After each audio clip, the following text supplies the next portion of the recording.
Yes, ma'am. We are through. Shall we, sir? Yes, ma'am. We can start. Okay.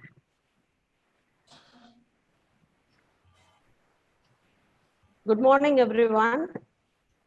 It gives me immense pleasure to extend a warm welcome to one and all present here.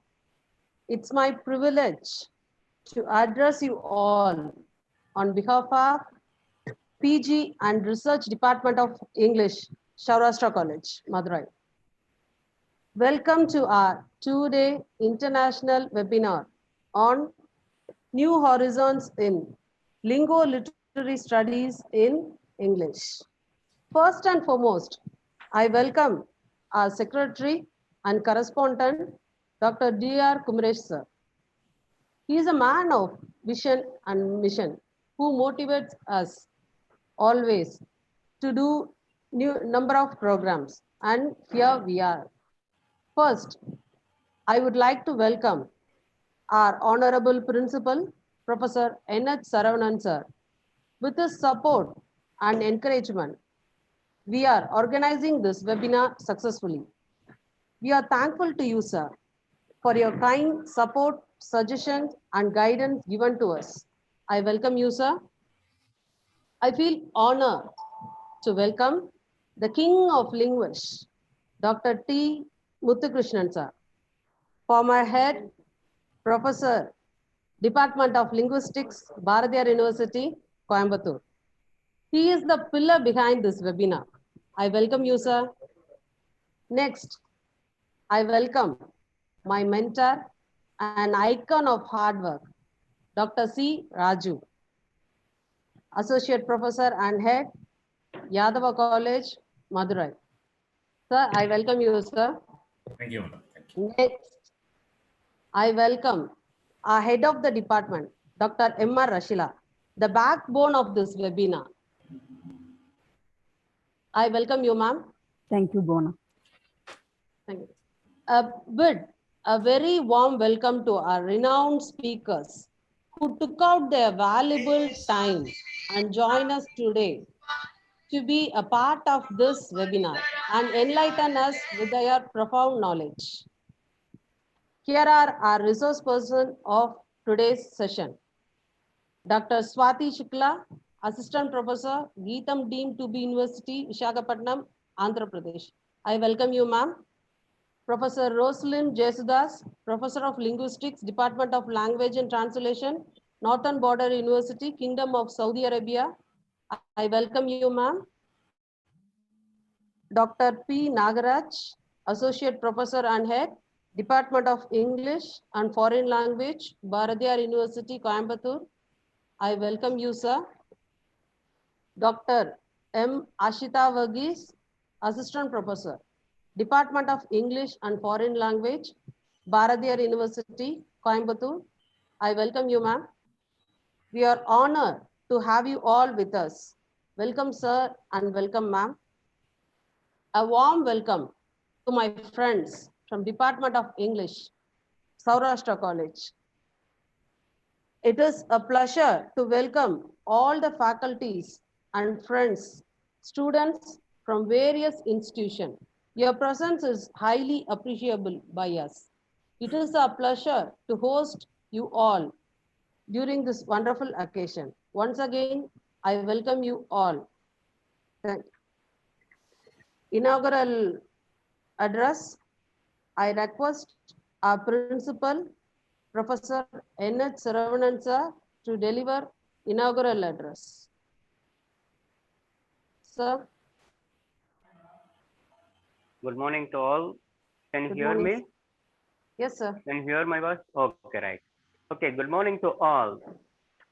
Before start of my speech, stay all safe, keep social distance, wear mask, and follow the guidelines given by the government because we are in the pandemic situation. First of all, I thank our management and organizers to conduct this two-day international webinar. I invite our beloved secretary, Sri D.R. Kumaresh sir, to attend this webinar. convener of this 2 days international webinar on New Horizon in Lingo Literary Studies of English, Dr. M.R. Rashila, Head and Associate Professor, PG and Research Department of English of our college, and the Organizing Secretary, Mrs. Dr. S. Bhuvaneshwari. I welcome to all resource persons for this international webinar, and I would like to say that this type of webinars are needed in the present pandemic situation. I thank the organizers and wish the program in grand success. I thank our professors for accepting our invitation. Thank you, one and all. Thank you. Thank you, sir. Thank Now you. I invite our HOD, Dr. M.R. Rashila, to introduce the theme of this webinar.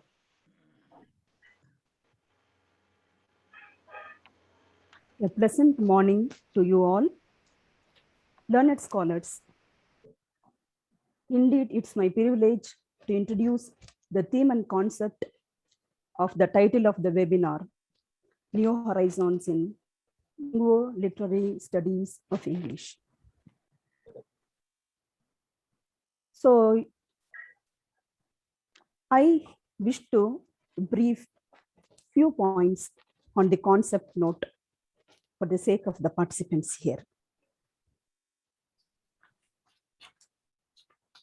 We all very well know that languages play an important role in various aspects of our daily lives.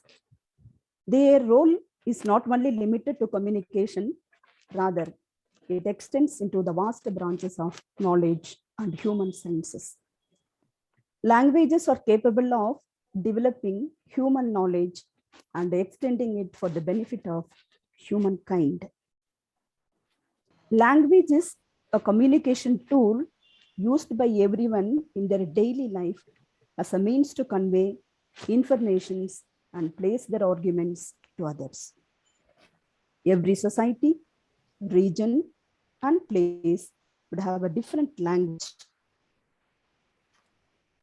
The language cannot be separated from culture. Language represents its nation and has close relation to the attitude or behavior of groups of speakers of the languages. Whereas literature, on the other hand, is mostly written, and it refers to a collection of written works. It is an art form that has intellectual and aesthetic value. In a broad sense, it is any written work. The common forms of literature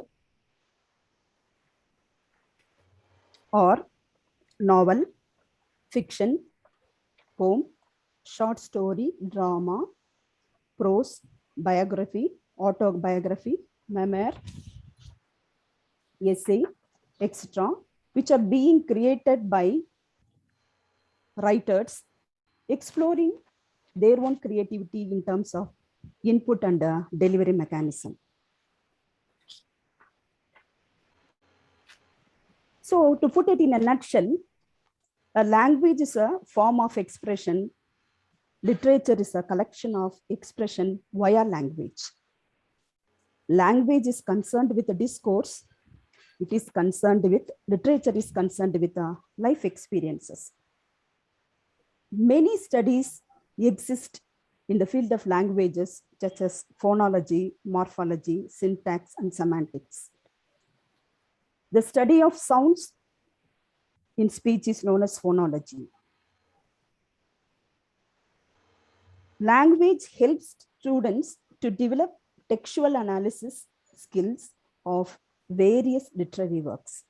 Language in literature helps to expose students to samples of real-life settings in various literary works. Language increases cultural enrichment for students. So it is very clear that both language and literature are interrelated and interdependent. It has a very wide give and take relationship, and we can experience a metamorphosis in forms and the content, which lead to a paradigm shift in the literary and linguistic research methods and approaches. Especially the English language and English literature have been undergoing vast changes in the linguistic and literary elements. That is, what is said and how it is said.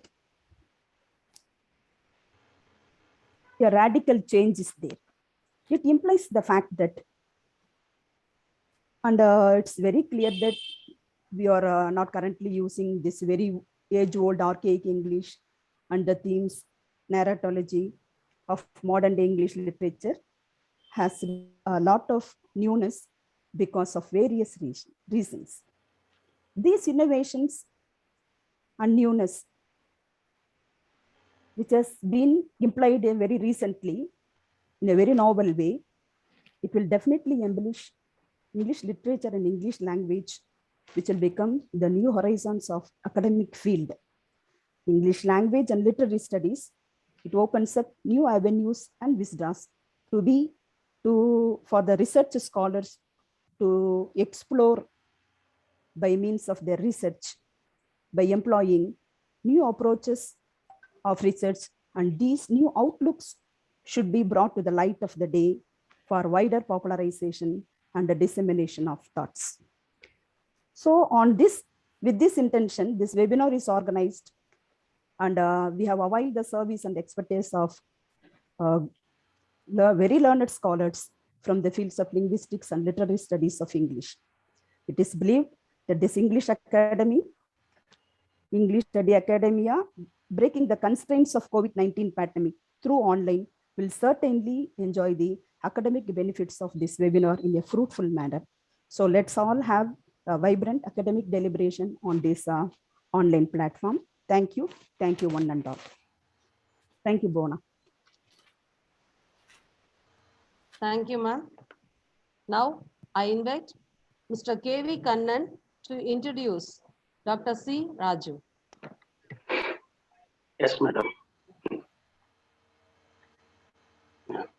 Respected correspondent and secretary of SOURASHTRA College, beloved principal, honorable delegates from various institutions and countries, distinguished chief guests, erudite heads of various departments, amiable faculty members of my department, and dear participants from various educational institutions, a very pleasant morning to one and all. It gives me a great pleasure to introduce today's our international webinar chief guest and one of our hometown college of professors, Dr. C. Raju, to you. He is presently working as the associate professor and head, Department of English, Yadava College in Madurai. Dr. Raju has nearly 3 decades of teaching and research experience in his academic life, and still he looks very smart in his physical appearance. He is the member in Board of Studies of almost all colleges in Madurai region, MK University and Alagappa University, Karaikudi. He is also the doctoral committee member in the Alagappa University, Bharathidasan University, Trichy, and Manonmaniam Sundaranath University, Tirunelveli. In addition, Dr. Raju is one of the research supervisors in MK University and Mother Teresa University, Kodaikanal. So far, he had been guided 30 MPhil scholars, awarded 9 PhDs, and is guiding 5 PhD candidates. Dr. Raju was the elite resource person in 3 national conferences held across South India and delivered 7 guest lectures in Tamil Nadu, and 4 times his speech broadcast in All India Radio. He has published 5 books so far with ISBN number and out of his 12 publications. To add further to his case, he has successfully completed a minor research project funded by UGC. Thus, Dr. Raju's academic calibers are elongating like the Western God. If I talk like this, Rajadhani Express only, I can complete his CV because he has given a lot of pages here. So, Hence, with this few words, I'm happy to introduce our program chief guest, Dr. Raju, to felicitate on this occasion. Welcome, sir. Thank you, Madam Bona. Over to you. Thank you, sir. Raju, sir, the dais is over to you, sir. Yeah, thank you, Dr. Bona. Thank you, Dr. Kannan, for your kind words. Thank you, sir.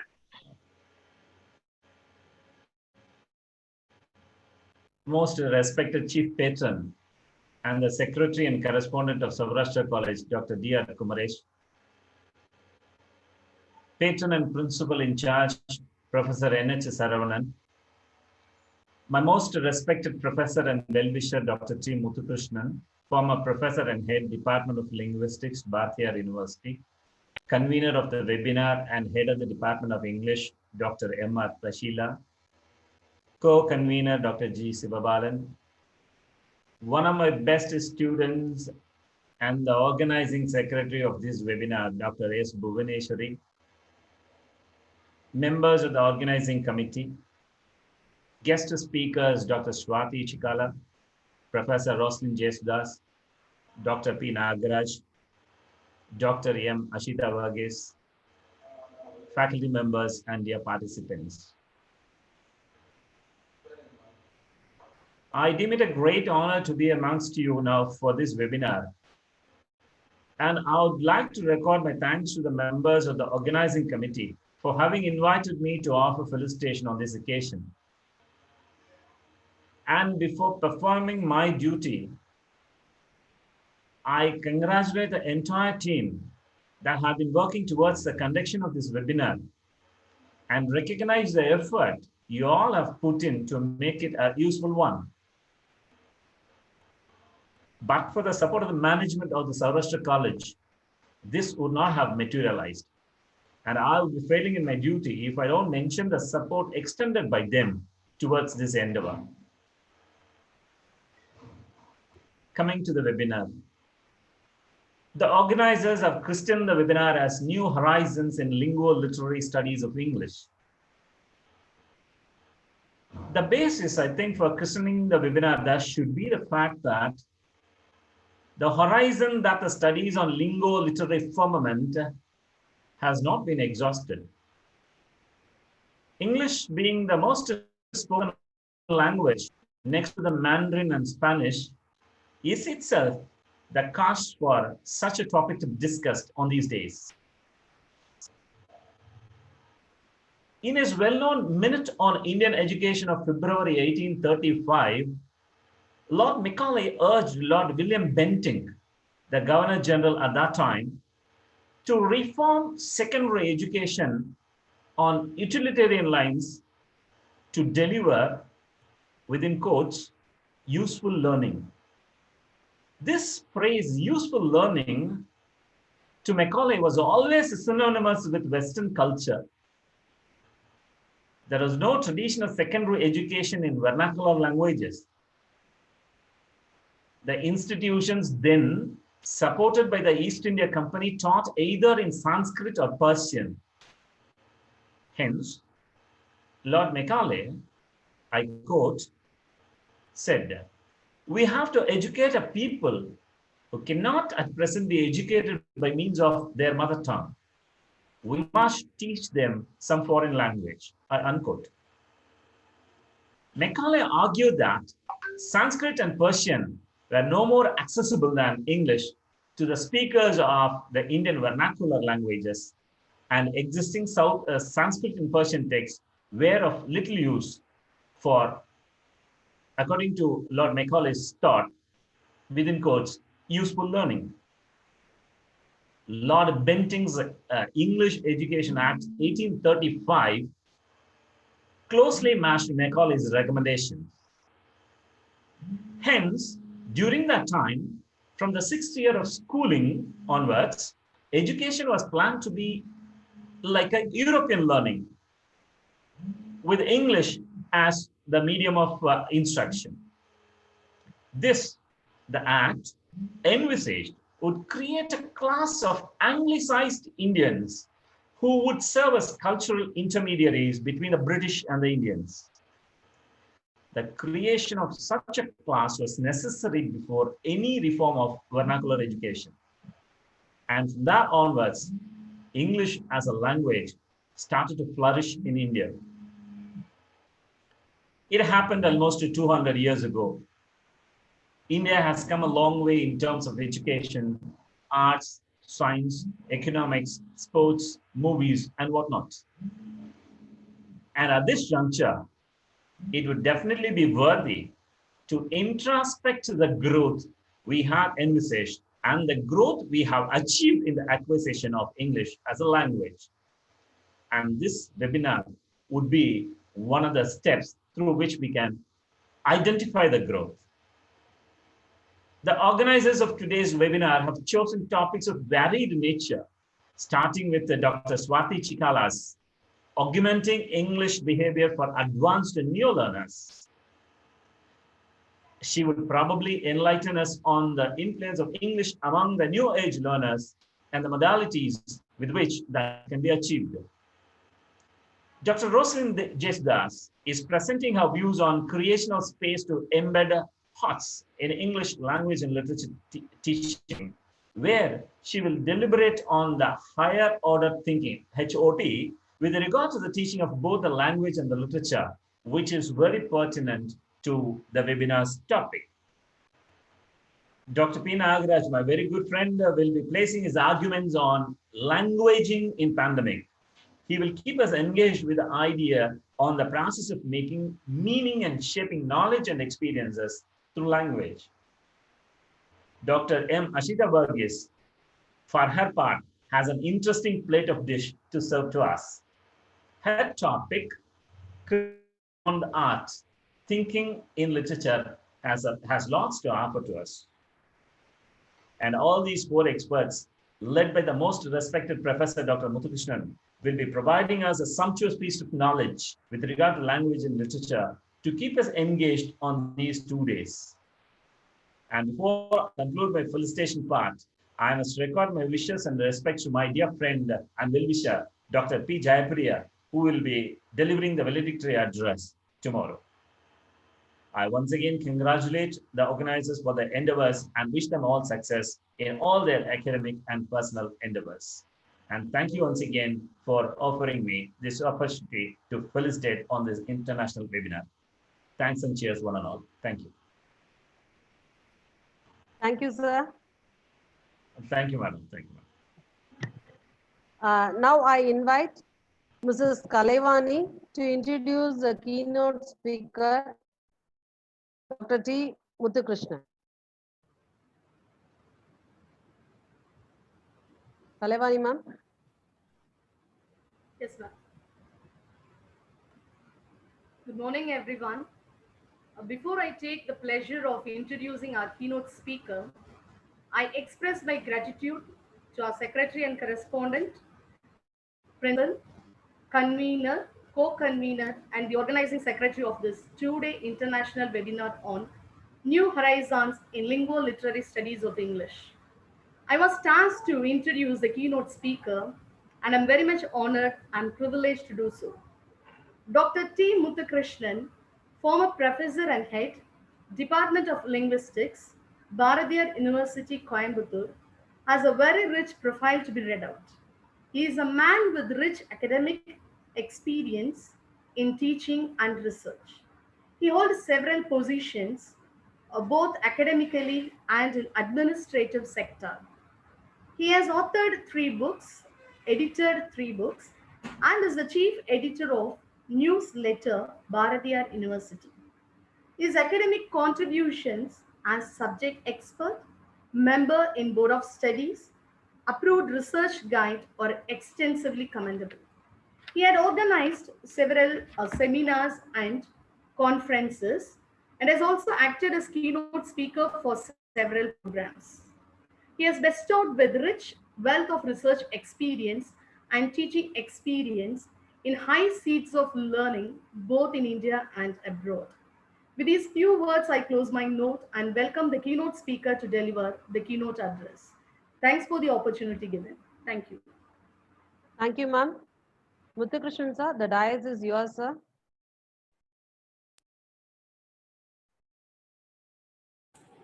Sorry, sir. Can you unmute yourself, sir? I have requested.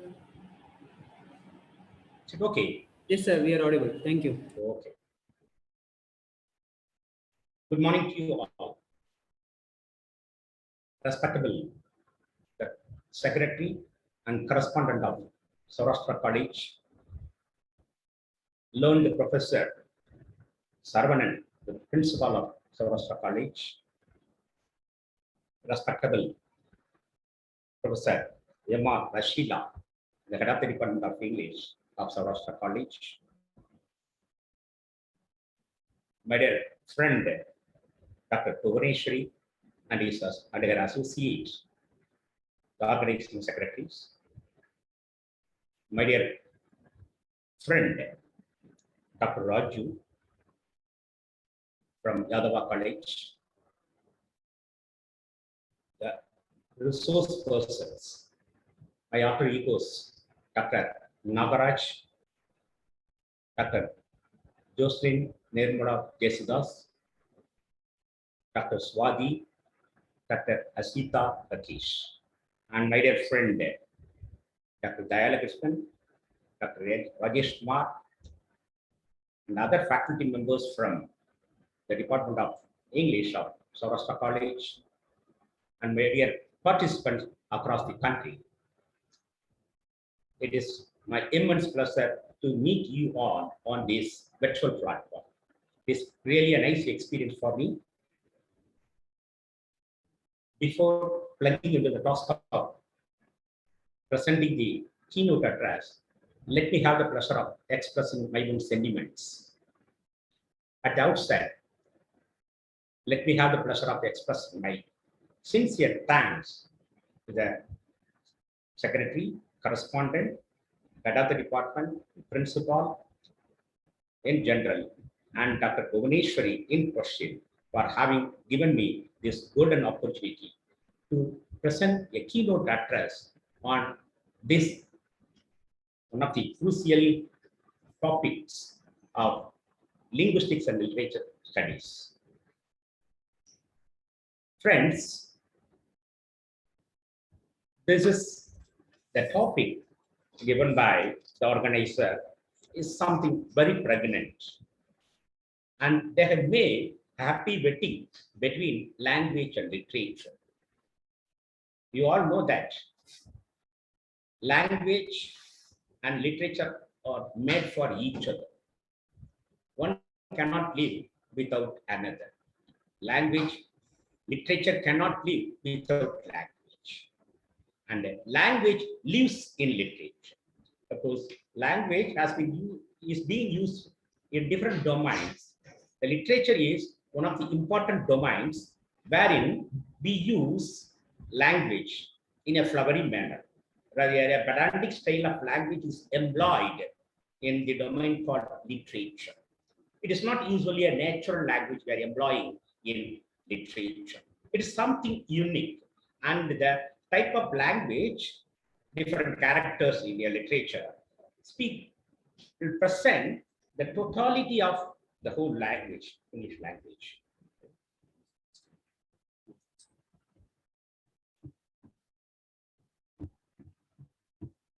I'm sorry.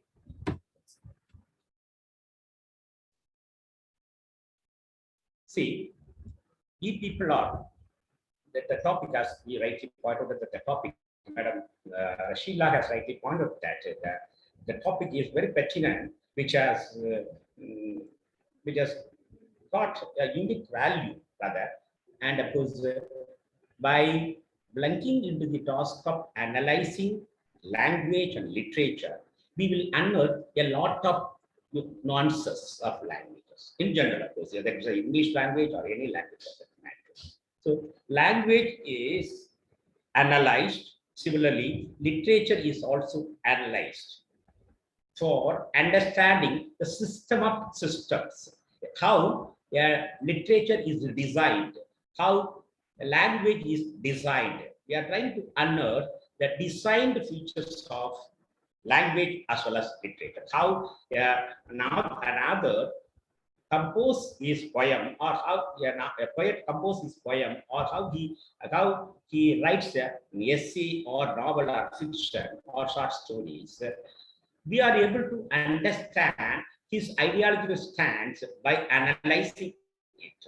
So we are analyzing both language as well as literature to understand the system of systems available. The knowingly or unknowingly, the writer or the language user might have employed subsystems in it, in terms of phonological system, morphological system, or syntactical system, or semantic system, or paradigmatic system, or discourse patterns. So certain patterns are available. It is inbuilt in literature and language. We people are poking our nose into it and rushing our mind, trying to understand what type of system is that. The designed features are there. It's nothing but designed features. Designed features are there. We try to capture those designed features. When we are analyzing the language, we are not merely analyzing the language alone or literature alone.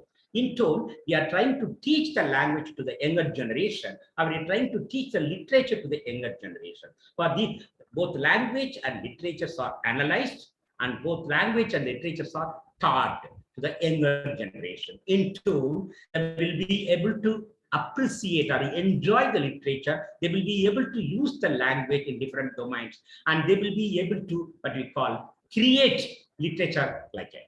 So the ultimate type, of course, in the kindergarten, we are learning literature.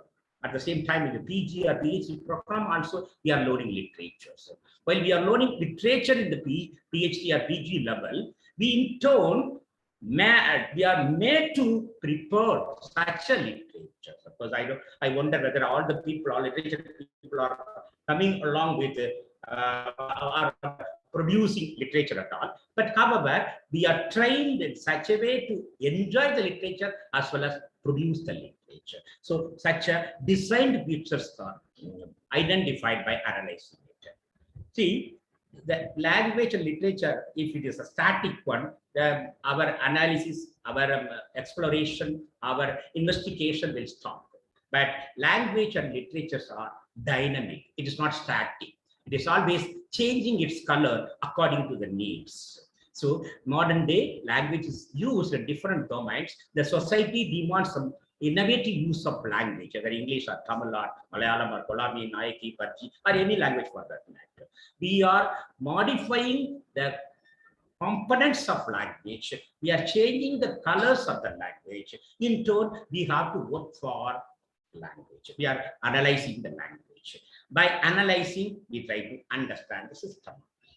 So language is dynamic one. Literature is also dynamic one. Now we are not using the Shakespearean English nowadays. We are not using the Elizabethan English nowadays. We have got totally a new type of English.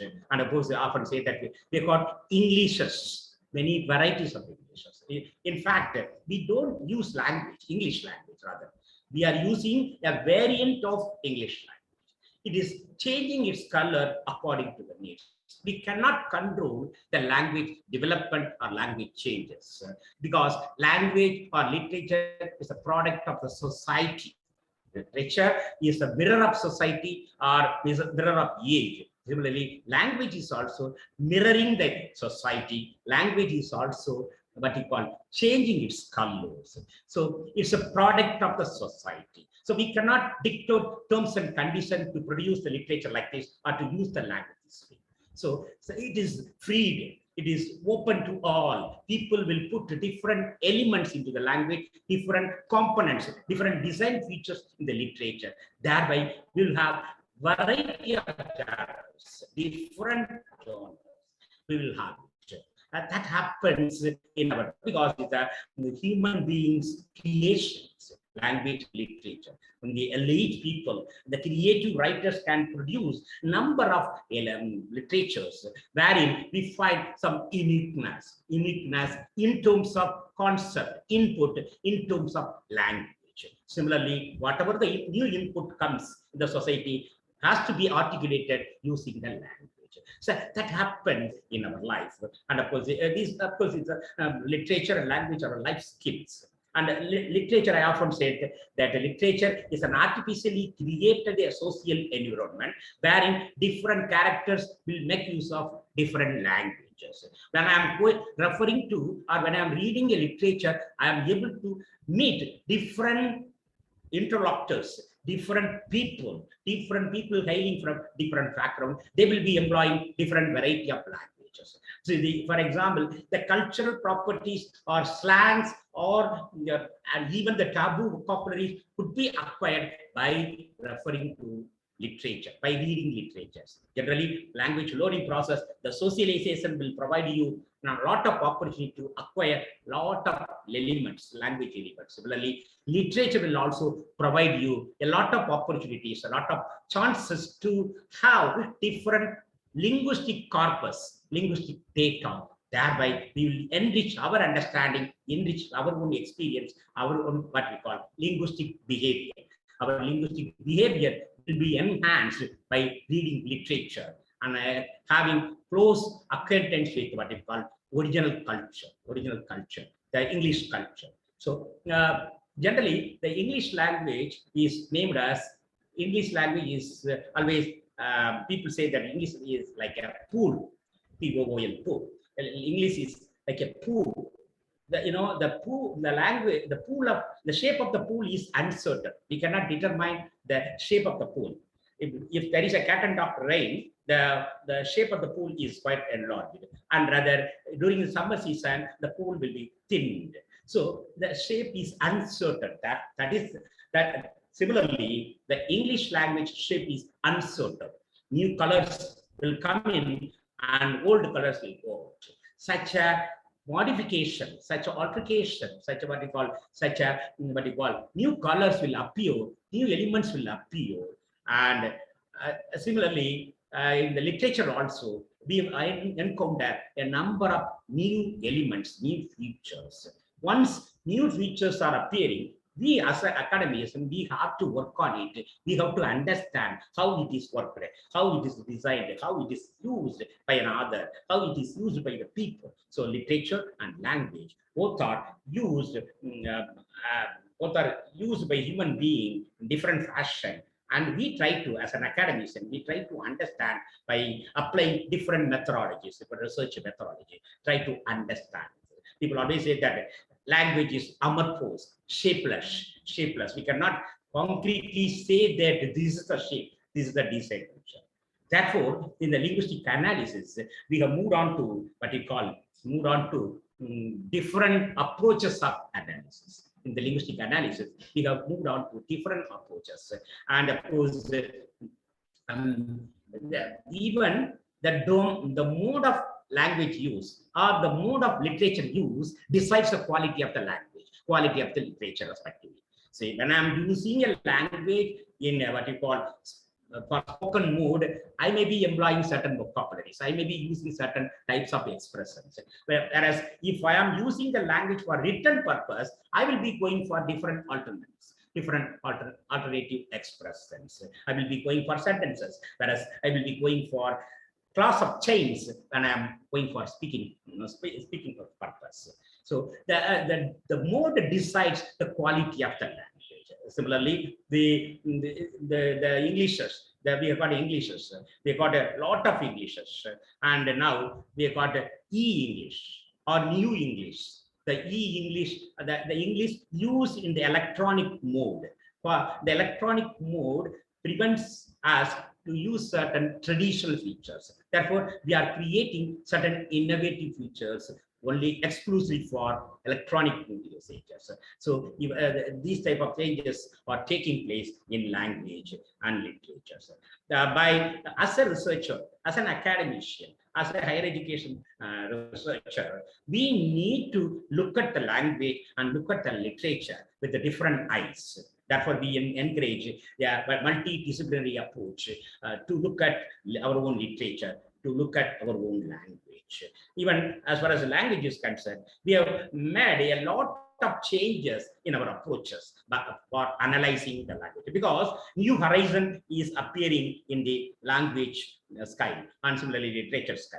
the sky of literature, we find a new horizon. In the sky of language, we find new horizon. All those horizons have to be addressed, have to be analyzed.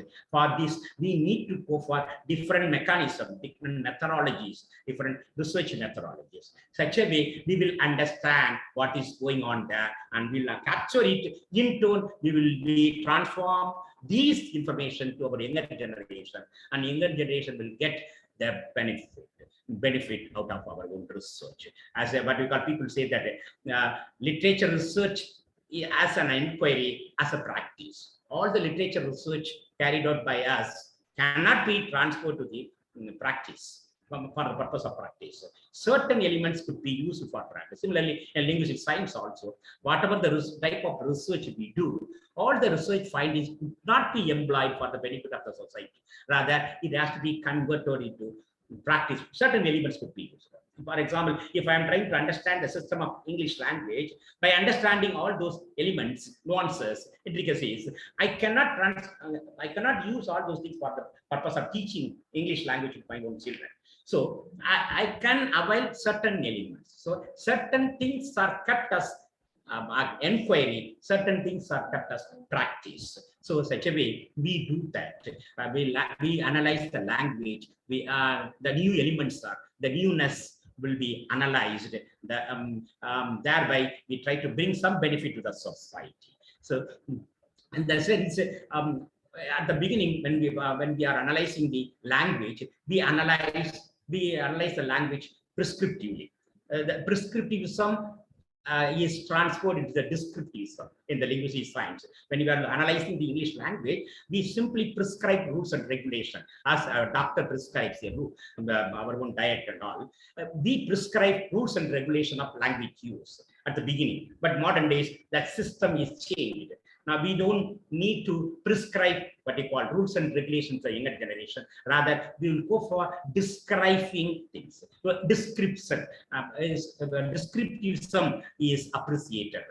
Even, for example, if you happen to see an expression go slowly or go slow, both the expressions are available. If you look at the prescriptive manner, you can say go slowly is a correct expression, because slowly is an adverb and go is a verb.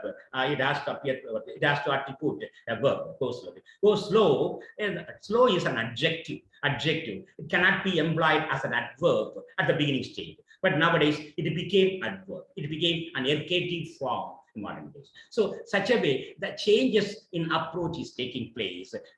Moving from prescriptivism to descriptivism. And similarly, we have moved from structuralism to what we call communicativism. See, in those days, when we were learning English language, our teachers have taught this is the way you want to construct a sentence. This is a rule. This is a noun, subject, verb, object. This is a rule. There will be, they have imbibed it.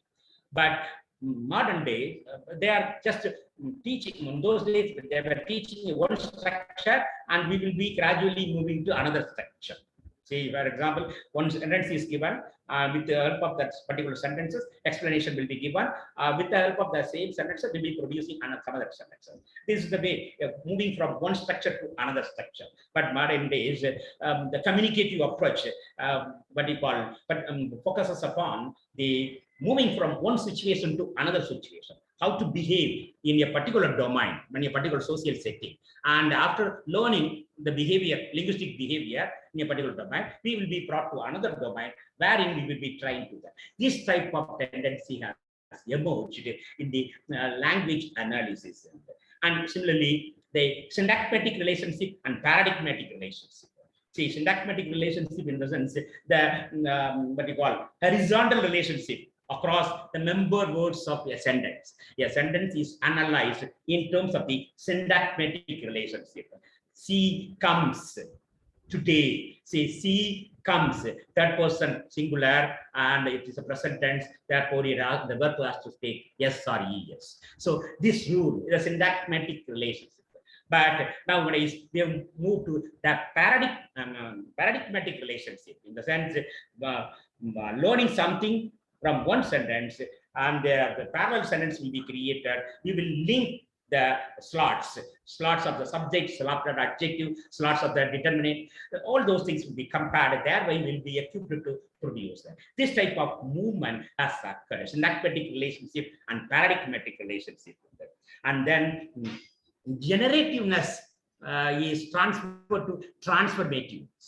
So generativeness, applying a minimum number of rules, we will generate infinite number of sentences. So the applying particular rule, we will be generating a number of sentences. Sometimes if we produce some sentences, that sentences will not be meaningful. Upon Safir and Wolf, the meaningless sentences will not be accepted. So our rule will help us to generate number of sentences, number of linguistic elements. Sometimes those linguistic elements may not be usable. So considering this one, they have moved on to the system called transformation rules. Transforming a sentence from one sentence from another sentence. See how a statement could be converted into interrogative, how statement could be converted into explanatory. So how a deep structure could be made as a surface structure, how compound sentences will be combined, how complex sentences will be what we call decomposed as what we call simple sentence or complex sentence. Such a way, the transformation, the phrase structural rule have been generated. Thereby, we are trying to understand the system. We are trying to imbibe this knowledge in the mind of the learners. This is one thing. Then we keep explanation. We keep linguistic elements in isolation, and sometimes we keep what we call. Within 2 or 3 minutes, I will write up the session. We will be moving towards the what we call contextualization. The contextualization is also one of the important property. So that only the language does not give any meaning, rather the context where it appears will give the meaning. There's such a way this movement has happened. There are so many movements from IC analysis to whatever transformation from many things have happened. So, similarly, the literature also. The literature also, we find a lot of changes in the literature. See, modern days, we are moving to even advertisement become literature nowadays. So people are enjoying advertisement in media, and even the social media present a lot of what you call entertaining or entertaining pieces, text. Those become part of literature, new genre of literature. Yeah, even the short stories, when it is appearing in the Twitter, it's a twist stories, or thriller becomes a thriller. So such a way, the electronic devices, even in the popular what you call the literature, 6 words novel, only 6 words will be there. With the help of that, 1 gun, 2 shots, 3 die. So this type of what do you call the 6-word novels or flash fictions. The minimum barest essential linguistic elements will be applied, by which we could express a lot of ideas. The reader responsible theories or deconstruction, Derrida's deconstructions, the death of authors. The death of authors. So these ideas have emerged in the literature field. All these ideas have to be addressed. All these innovations have to be addressed, either the language component or literature component. They both things. Say sometimes the language component, linguists are working on language. In terms of stylistic analysis, in terms of semiotic analysis, and the literature people are also independently analyzing. And there is a give and take relationship between the language science and literary studies. So there are so many challenges, so many opportunities are there for future generation. Though we have explored a lot in the field of language and literature, still miles to go before we sleep. Such a lot of challenges on lot of opportunities, avenues are there, research avenues are there. Those have to be analyzed, explored, exploiting our own talent, our own experience. In turn, the society will get benefit. This type of program this type of program will address such a issues. The covering scholars, Swadi, Nagaraj, Nirmala Jestas, and of course Ajita Varkis will be addressing these type of innovative research issues. Thereby, the participant will be getting some benefit, academic benefit, by listening to those people. And my key will open up new vista for your own understanding of your literature and language. With this brief remark, because of the depth of time, I could not touch upon some other aspect, because it's a keynote address. Many Jambowans are waiting to present their ideological stand, their views on literature and language. Giving them way, I'm setting aside, and I essentially thank organizers and especially Dr. Bhuvaneshwari Dayalakrishnan for having given me this golden opportunity. And I once again thank all the audience and participants, Professor Raju and other members, and my dear resource persons. I essentially thank all you people for having lent your mind and eye for quite a long time. Thank you very much. Thank you very much. Thank you, sir. Thank you so much for the enlightening keynote address. I request Madam Kalivani to present vote of thanks for the inaugural session.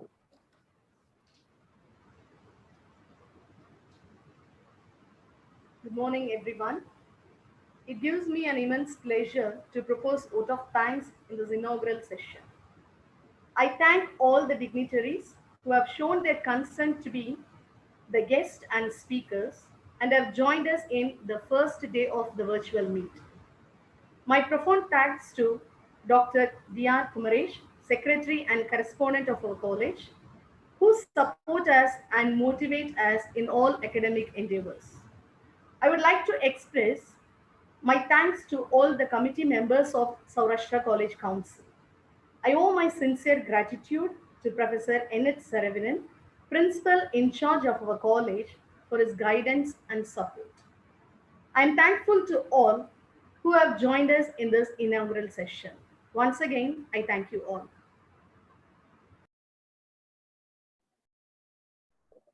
Thank you, ma'am.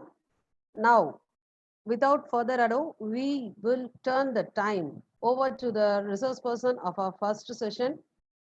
Before starting, I like to give a few instructions to the participants. Participants, kindly post your questions only in the chat box. For the first session, here is our moderator, Dr. S.M. Nandini. You kindly post your questions in the chat box. Madam will read the question after the session is over, and the feedback form will be posted in the chat box in the end of the session. So kindly fill the feedback form. The feedback forms of all 4 sessions will generate the certificates for you. So kindly don't forget to fill in the feedback form. Now I invite Dr. MGR to, Dr. M.G. Ramprasad to introduce the resource person, Dr. Swati Chikala. MGR sir, the dais is yours.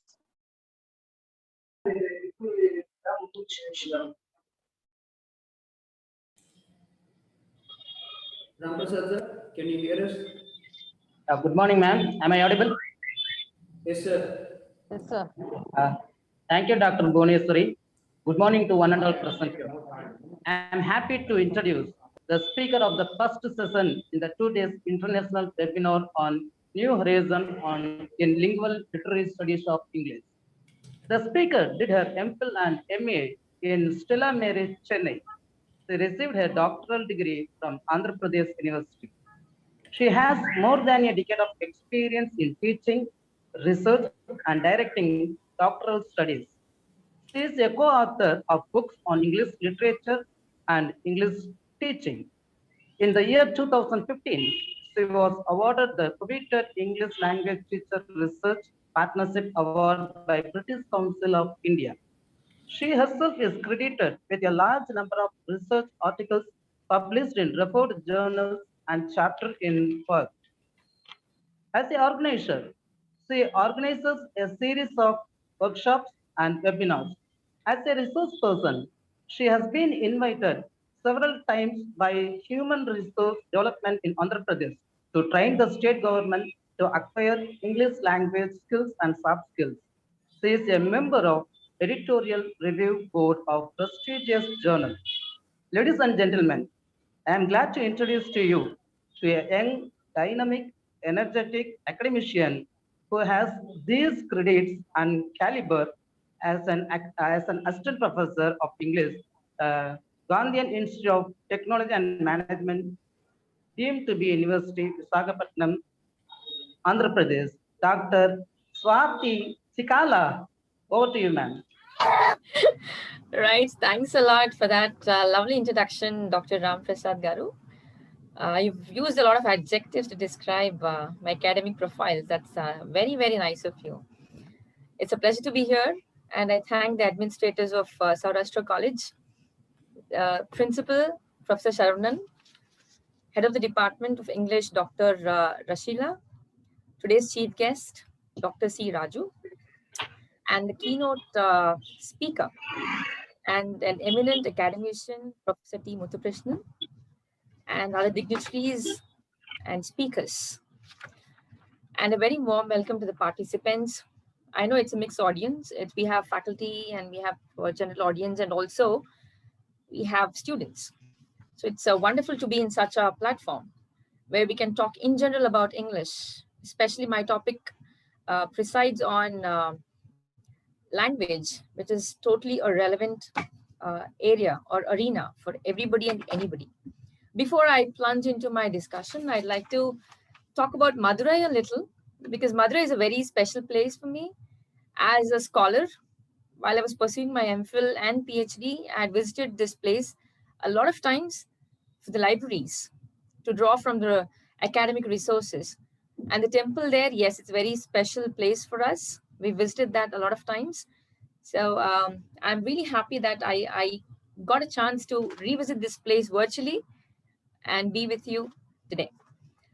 So I'd like to share my screen as we begin our session.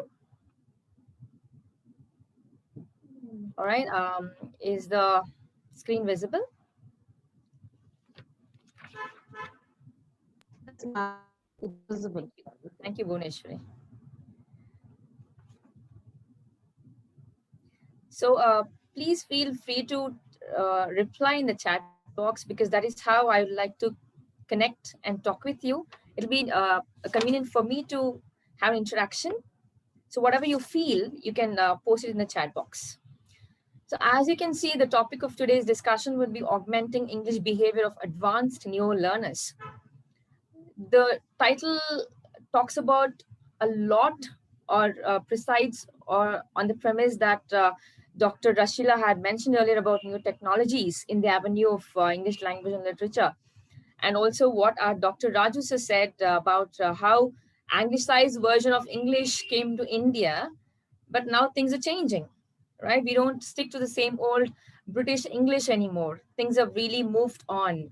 So we'll take a look at how English has changed and what can we do to catch up with the current version of the English that we have across the world. And of course, Professor T. Muthukrishnan sir clearly mentioned that we enjoy and produce language and literature. So it's all about enjoying. So I wanted to relax and enjoy this talk. It's not a very, very serious discussion. It's going to be a very pleasant one. I promise you that. So moving on, let's begin with decoding the title itself, because I would like to be very clear on what our objective of today's session is. So augmenting, can anyone put in the chat box what augmenting is for you? I'm unable to see the chat box. I'd like to just go back to this. Yeah, I can see it now.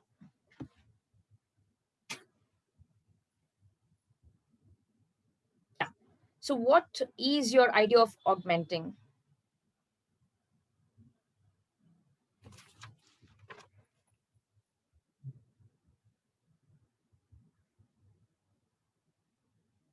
Improving, enhancing, increasing, wonderful. It's about fighting for our rights. That's very interesting, Dr. Samira. Implementation, all right, Prema, right. Lakshman Kumar says creative and critical thinking. All right. In a way, yeah, maybe. And we have a few more answers here. Enhance, improve. Ganesh says enhancing. Virendra Reddy says enhancing or increasing. Ma'am, sorry to interrupt, ma'am. The file is in the file mode, ma'am. Can we change it to presentation mode? Yeah, the thing is I'm unable to see the chat if I put it on the presentation mode. I know why. Okay, ma'am. Thank you. Thank you. Yeah. Adding extra stuff, different perspectives, intense impact. Wonderful. Thank you so much for responding, boosting. Very good. So this is what we have here. As you mentioned already, augmenting is expanding, implementing also in a way, and increasing. So I would like to make it very, very clear that we would be augmenting the existing information or knowledge on the language. All right, this is nothing new that we'd be discussing today, but it gives us scope to look at the various possibilities in analyzing the current structure of language. So English behavior. So tell me what comes to your mind when I say English behavior. Somehow I'm unable to see the chat box.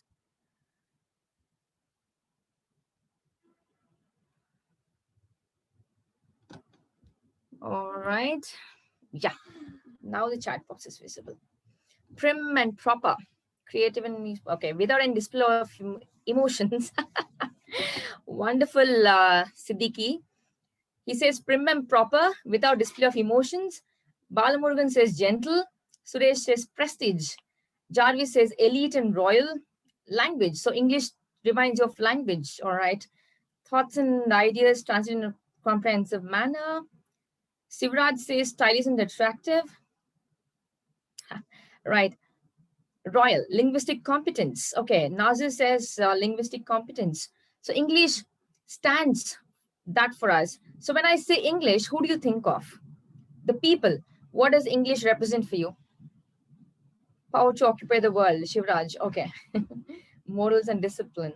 Queen. Okay, English represents queen for you. UK, Shivraj says UK. All right, wonderful. So social linguistics, right. Thank you so much. So what we see here is English represents the UK. It has represented, it is representing, but what about the future? Will it still represent UK? Our generations are still in the UK arena, all right? And are we still talking about British English when we're talking about English? That is the big question. Can you drop it in the chat box? Do you think we are exposed more to UK English or American English?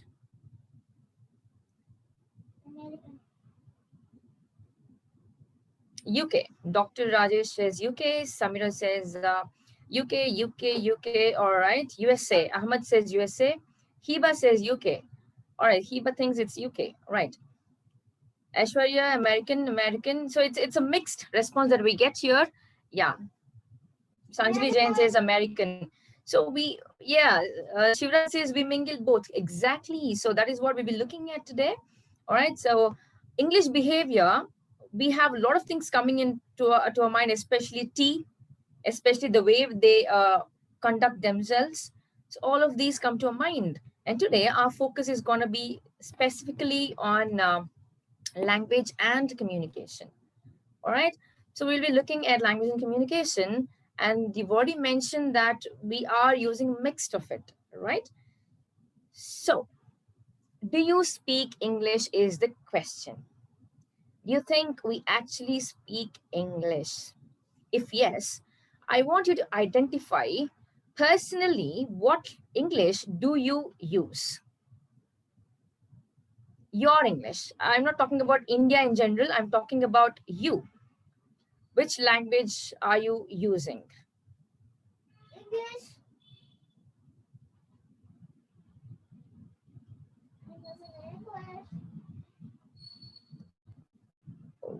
The chat is here. Okay. Indian, we mix both language like other languages. American. Okay. Samira uses American English.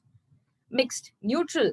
I'd like to understand what neutral is. Can you please unmute yourself, Miss Aishwarya, if possible, and tell me what you mean by mixed English? I mean the neutral one. Indianized English, interesting, Sivraj. Hemlata also says Indianized.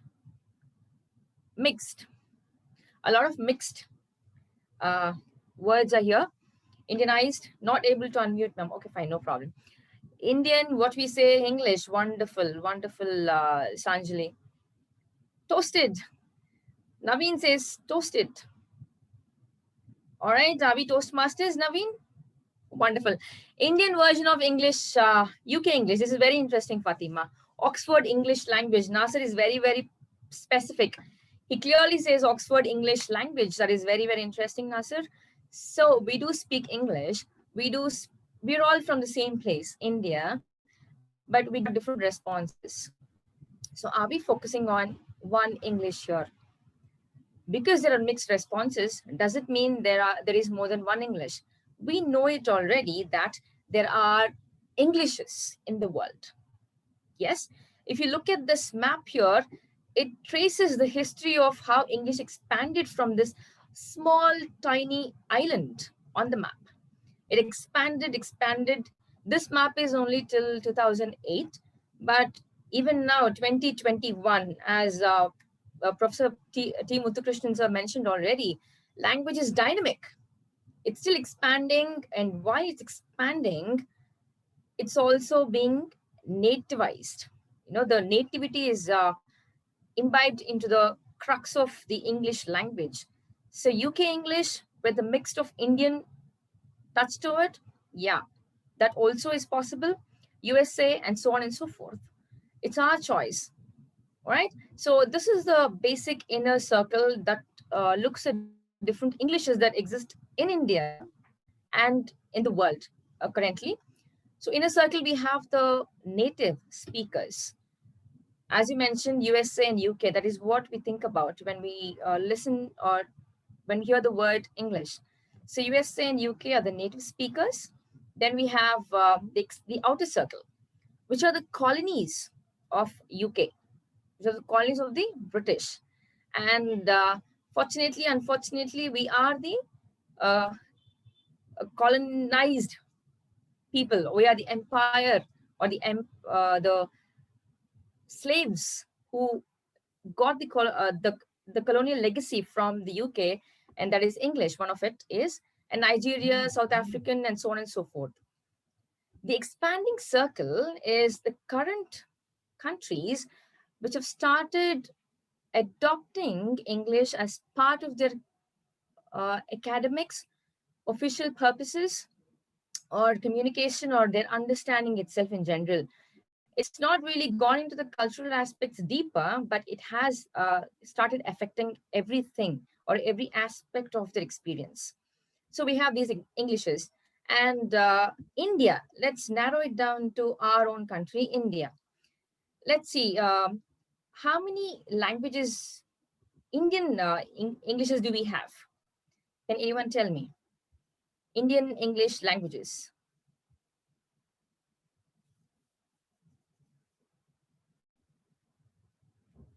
How many Indian Englishes do we have? I'm sure you know that India is not just one English, isn't it?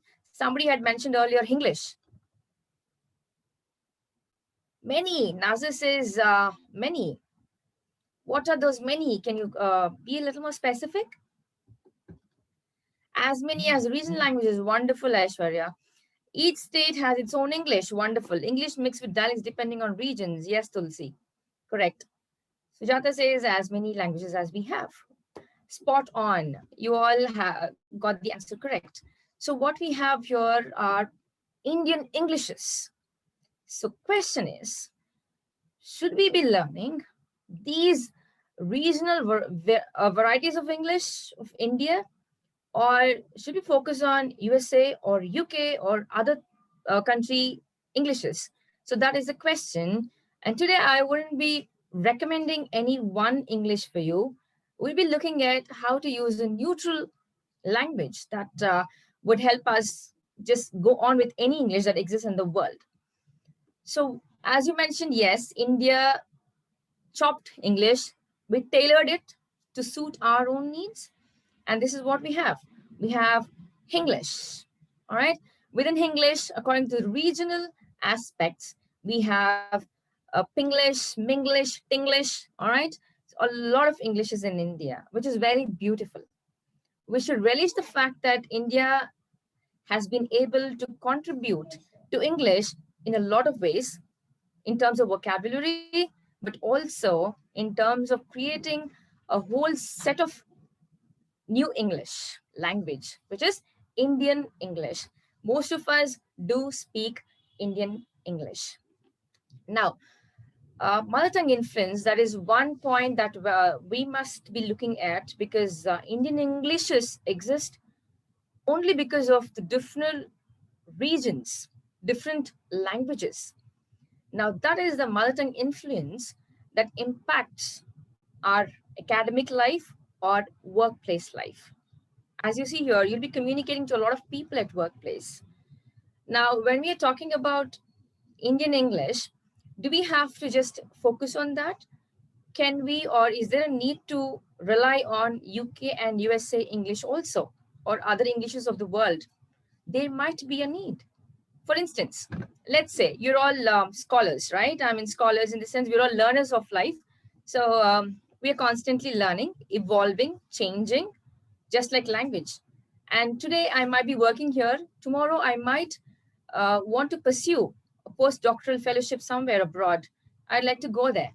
You might want to do a PhD abroad or in some other place where you need to communicate a lot. And for that, so neutralizing the mother tongue influence is very, very crucial.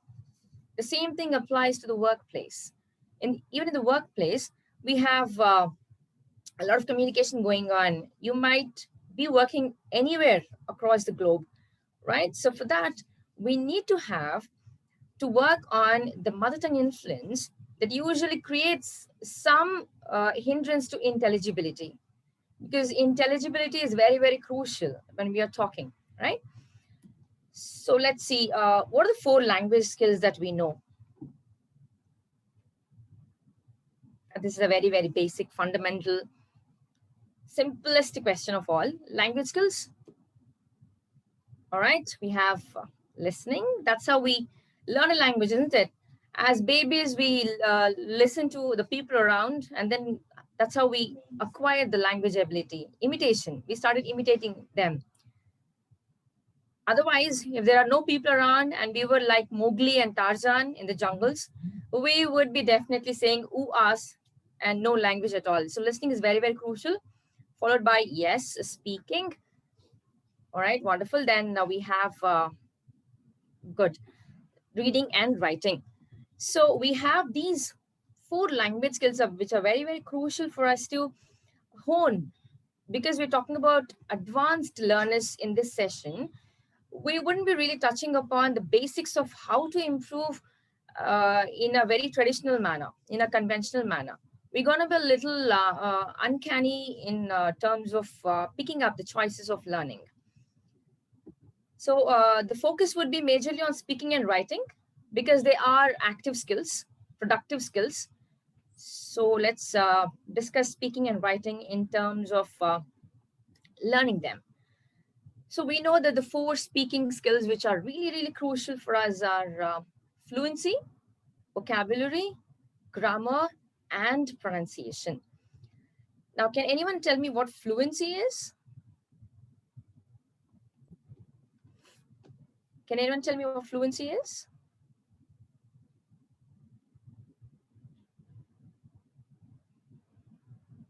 Accuracy. Javi say, okay. Shivraj says flawless speaking, talking coherently, flow of speech, flow, speed, feelings, okay. Fastest, without any mistakes. Fastest, okay, Samira, that's very interesting. Fastest, is it? If I say the 4 speaking skills of fluency, vocabulary, pronunciation, grammar, and so on, I'm very fast. Is it fluent? Am I making any sense to you? That's the point. Ease of speaking, very good. Sanjali, Jain. Shali says clearance. Okay, Sumitra says flow of thoughts coherently. CR says ease of using a language. All right. Ashwarya says proficiency. Yeah, we'd like to go with what you said. Absolutely, yeah. Fast with meaningful. All right, Kandan. clear pronunciation, uninterrupted flow, stylish without hesitation, Lakshmi Priya, all right? Consistency, wonderful, wonderful. Thank you so much. These are wonderful thoughts you're sharing here. So what we have here is pronunciation and vocabulary and grammar, but all of them put together when you're speaking or writing, there has to be some sort of fluency, which is, as you mentioned, the flow, the ease with which you speak, as simple as that, with proper pauses.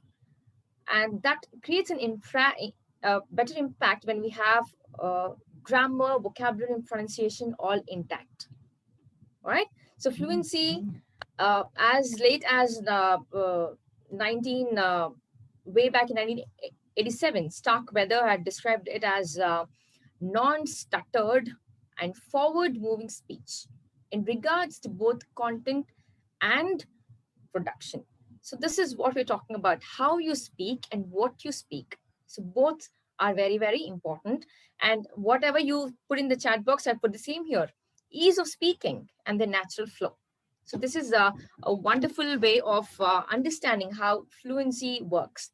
So what are the problems? What are the hindrances that create a rift between the fluent speaker and the non-fluent speaker?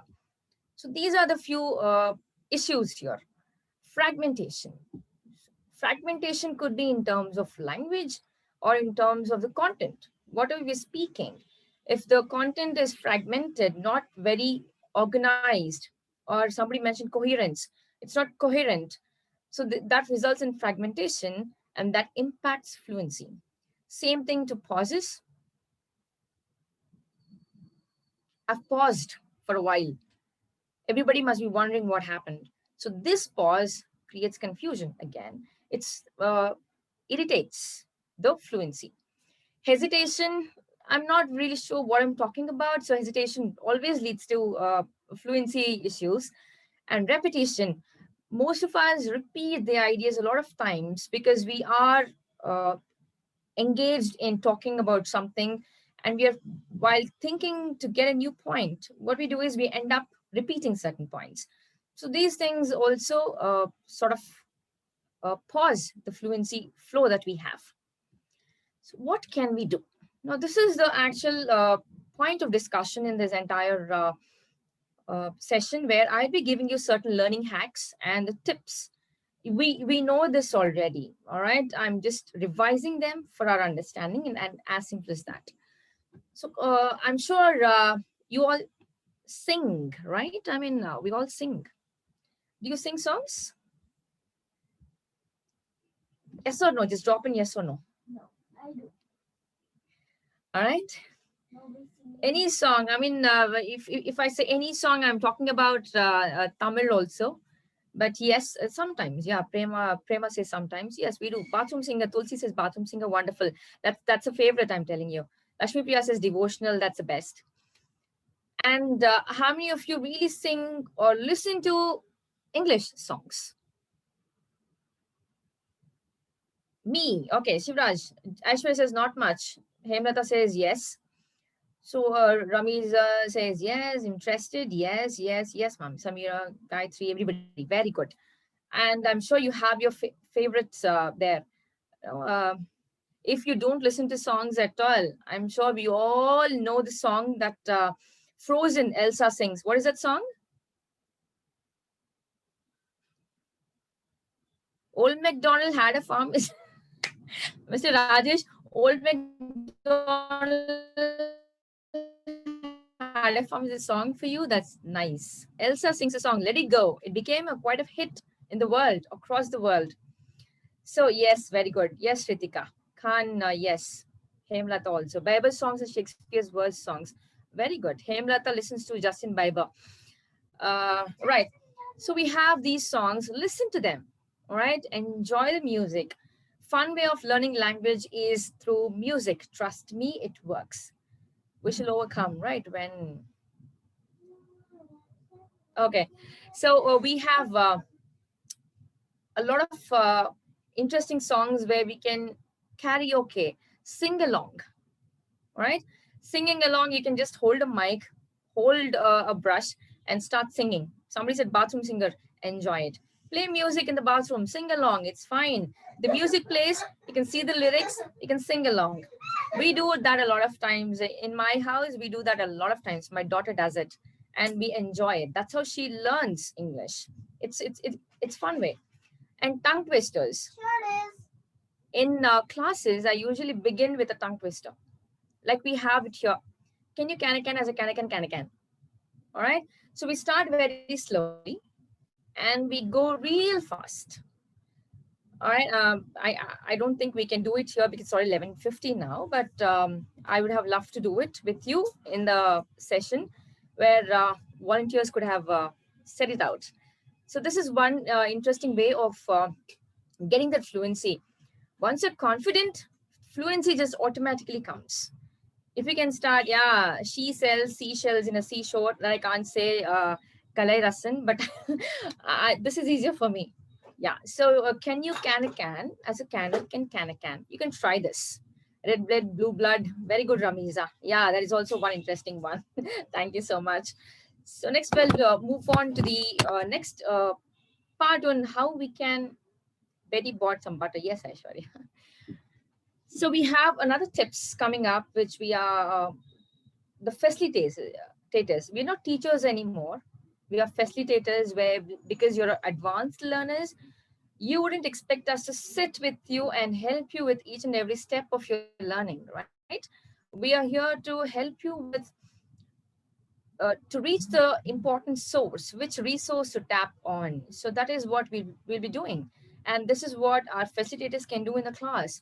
Even for language or literature classes, we can involve or include extempore, which is like on the spot talk, jam, just a minute sessions, or debates, discussions, presentations, all part of your continuous assessment or just for fun. We can do it. The only rule that we can think of is no deviation, no repetition. Simple. All right.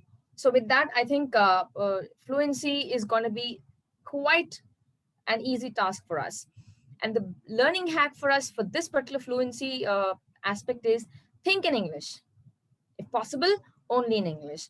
I know most of us do, but thinking correctly is very, very essential, especially with WhatsApp language going around as a huge hit. It's difficult to think in a proper grammatical structure, right? So think in a proper language. Imitate your favorite actors. Listen to them. Watch their interviews. That'll really help you. Here, I'm not talking about anything that you read from a book. All I'm telling you is interesting activities that will also energize you, make you happy and excited. Plus, you'll learn the language easily. I'd like to just show this one link here where we have activities for students. This, I think the faculty must be using already, but I'm just telling you, it's also self-learning. There are some very good activities given here. Can you see the screen? Can you see the Fluent U screen?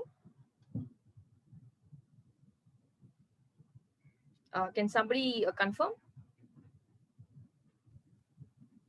Yes, ma'am, it's clear. Yes, ma'am, the screen is visible, ma'am. Thank you. So we have class debates, as I mentioned earlier, any topic, all right?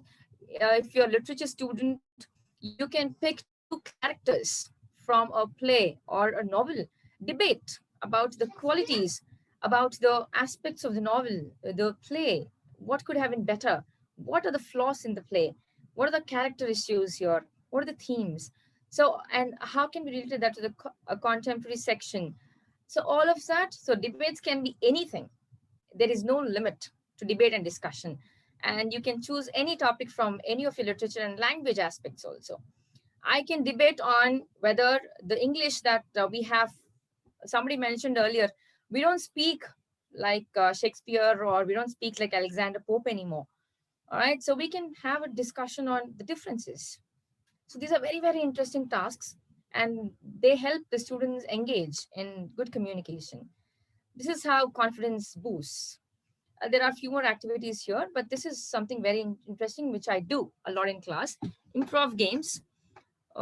We just give something to a student, ask the student or the learner to come onto the desk and already give a check to the person, some words written on that, and that student has to quickly pull in some characters and complete the skit in 5 minutes. All right, they can do it. It's a quick one. We can drag it on to 10 minutes or so, but 5 minutes are good skits. All right, so this is something that we could actually do in the class itself. And the next one we're going to look at is this image. The weasel I went on a blind date with last night. You went on a date with an actual weasel? What do you understand here? What comes to your mind when you see this?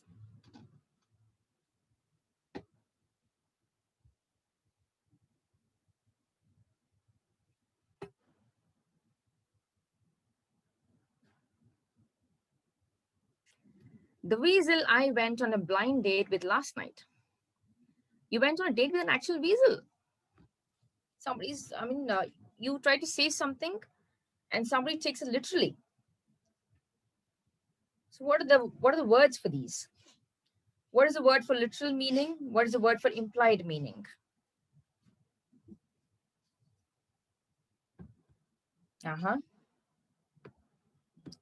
Idioms. Okay, Ashwarya says idiom. Right, Lakshmi Priya, very interesting. Treacherous person. Weasel mean. Okay, Suresh. Very interesting answers coming up. Sneaky. All right. I'm asking, what is the word for some? Very good, Khan. Shihan Sahab. Very good. Metaphorical Rajkumar says that. So connotation and denotation. Wonderful. Thank you so much. So these are two actual words that are very, very crucial when we're talking about vocabulary. So from the topic fluency, now we'll be looking at the other three aspects of speaking skills that contribute to your fluent conversation. So we're looking at denotation and connotation. So one is implied meaning. You say something, but you really don't mean it. You actually compare it with something, but it's not the actual meaning or sense. Connotation, of course, is different meanings, and denotation is the direct deducing of that particular word. So when you're learning vocabulary, understanding how to use in a denotative or connotative way or sense is very, very crucial. Okay, that's easy to say, right? And what are the other aspects? Somebody mentioned idioms, right? What are idioms? I actually, I don't speak very good Tamil, so please bear with me. You already know this, but I like this actually. Eriyotila enne oothukudadu. What does it mean? Eriyotila enne oothukudadu. What does it mean? Don't add fuel to the fire. Not bad. So I did make. I managed to make some sense. Don't worsen the situation. Don't add fuel to the fire. Wonderful. Thank you so much. So these are all adding. Yeah. If it fight, don't make it big. It means not to hurt much. Don't add fuel into fire. Thank you so much, participants. So this is what I wanted to say. Blow fuse. You feel very angry. What other idioms can you think of? Just drop it in the chat box. Anything. Ninga Tamil ange podlam. It's totally fine. I'll be able to understand. I'll manage. Piece of cake. Kicking the bucket. All right. Don't hurt much. Bone of content. Content. Beat about the bush. Wonderful, wonderful. Rain, cats and dogs. Cold-blooded person. All glitters, things are not gold. Proverbs. All right. So proverbs and the idioms are a little different, but yes, we all have our own idioms. So why am I talking about idioms? Because we already know so many. Cloud9, apple of my eye is very good. Break a leg. So these are all colloquialisms, idioms, and proverbs are usually interchangeably presented thoughts. But there are slight changes, but we will be discussing all that. But it's always lovely to talk about idioms or share your own native idioms and add them to English expressions. I don't know if the movie Vasul Raja has these literal translations in the sense of idioms. I haven't watched the movie, but the Telugu and Hindi versions of the movie, they have these literal translations. All right, like in front there is Crocodile Festival, says the Telugu actor in the Telugu movie. Vasul Raja MBBS, I'm sure you know that. It's a Tamil movie by Kamal Hassan. Yes, in Tamil, the wordplay is even better, totally. Yes, idioms and phrasal verbs are huge challenges, but as I mentioned earlier, it's important to understand the idioms because that takes us to the cultural aspects of that particular nation, all right, particular community. So idioms are crucial for us. Then colloquialisms, as you see, you're nuts, go bananas. No, these are very, very simple expressions that we see every day, that we use every day. Now, why do we have to learn these expressions and idioms and proverbs and colloquialisms and collocations? The need is, as mentioned by our speaker earlier, a keynote speaker, English is dynamic. The language is dynamic. It keeps changing consistently, constantly. So for that to catch up with the existing system of communication, it's imperative and important that we use or have an understanding of this to a certain extent at least. All right. So then we have jargons and collocations and expressions.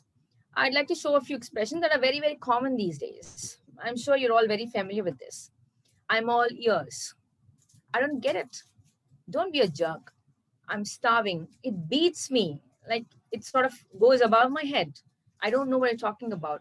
It's on me. So I pay the bill. I feel you. That means I understand you. So this difference of native and normal, when I say normal, it's not really normal, but the difference between the native and the non-native is the point here. And it's always essential for us to be updated on all sorts of expressions, right? So I've mentioned a lot about vocabulary here in terms of expressions and idioms and words themselves. How do we pool these words? It's easy to say that get vocabulary, read one word a day, write in a book, maintain a word or vocabulary journal. It's easy to say, but they are boring at the end of the day, though we have to do them, right? So what we have here is we need to, again, enjoy something and again, learn. More we listen, more we pick up. That can be songs, movies, watch your favorite sports person's interviews, or watch your movie actors, Hollywood or Bollywood or anybody who speaks in English. Listen to them, gather the words in conversation, all right? And read your favorites, whatever you like. I would never suggest read a newspaper. That's a totally different way of or approaching something. But you can always download these news in shorts or something like that and read them. Just go through it, quick news. You're updated, and also language is also clear there. Simple language. And TED Talks. I'm sure you've heard about TED Talks. Very interesting source of information. You can listen to your favorite speakers from across the world and understand, all right, and learn to talk like them. Imitation is a very crucial aspect of our understanding of anything, and it's okay to imitate, all right? So go to TED Talks. You can just type in YouTube, TED Talk. You get a list of talks from which you can choose your favorites. Games and apps, these are very interesting. We have a lot of mobile apps here. A lot of chats are coming up. Let's see what they are.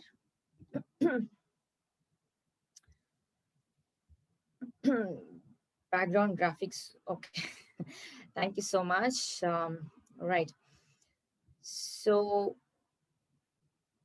what we have here are games. When I say games, we play, see, for instance, I play a simple word game with my kid. All right, that is that has letters on them because she's in school. we use those letters and frame words. So similarly, we have Scrabble and crosswords and Quiddler. All these three games are card games or board games where you actually sit and play with your family members itself.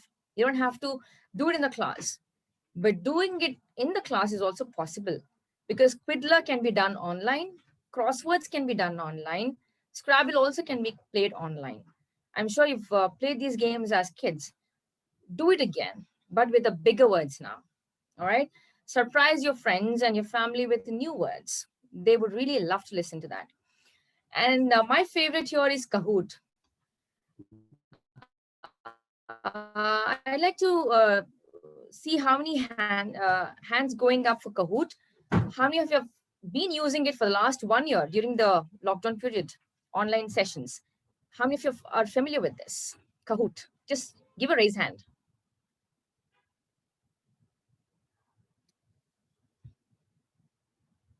Hands are okay. Okay, one hand has gone up. All right, Jerry, CR.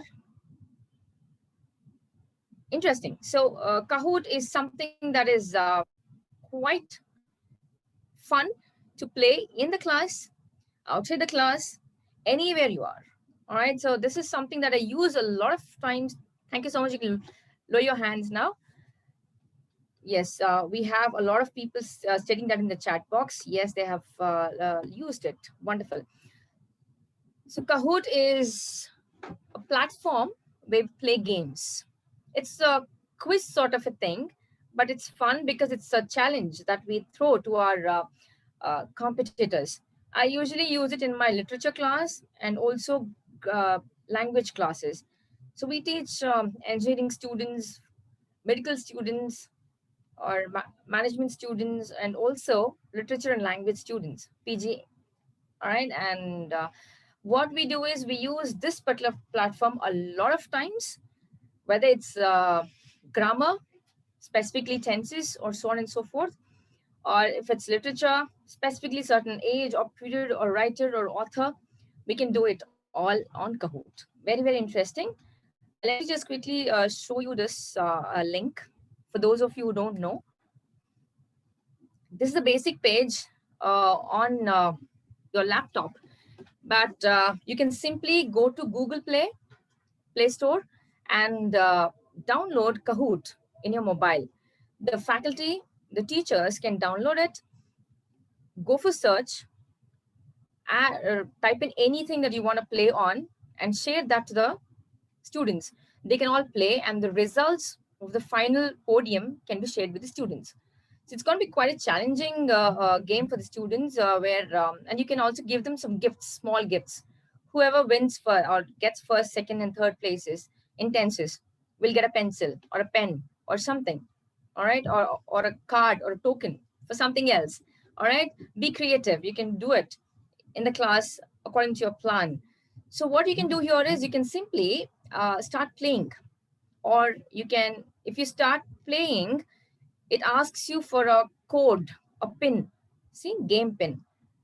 Once you create the game, you just have to enter the pin and you can start playing. If you don't know how to do that, we can always go back and explore the content. Let's say we have to do it on English, right?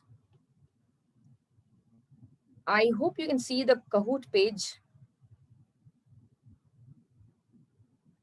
All right, so you have to apply filters here. And look for, the grade. I'll be choosing higher education. So higher education is my filter. I'm applying that. And you get a lot of these activities here. Let's see, grammar. Mr. Shakespeare is on the screen. So let's check on the grammar. And we have a huge collection here. What we can do is simply share the pin. And these are the questions that will be displayed for the participants. If the time permits, we can all play a game in the class today itself and in the session today.